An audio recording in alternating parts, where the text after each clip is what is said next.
না না দাঁড়ান।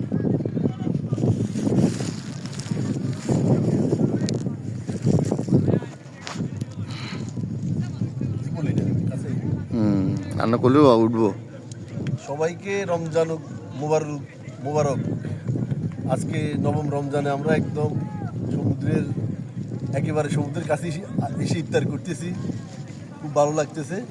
আসেন একটু আমরা ইফতারগুলো দেখাই, কি ইফতার করতেছি, নিয়ে আসেন। আমাদের ইফতারে আছে পাটিসাপটা, দেখেন পাটিসাপটা পিঠা দেখেন একটু। পাটিসাপটা পিঠা আছে, তারপর আলুর চপ, তারপর সবজির চপ, তারপরে স্কুলের ভুসি, তারপরে সবার দধি, তারপরে খেজুর, তারপরে শশা।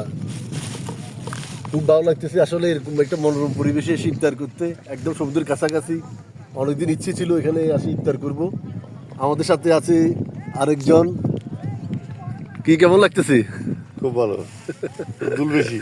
ভালো বেশি লাগতেছে না? ঠিক আছে, সবাই ভালো থাকবেন। আল্লাহ হাফেজ।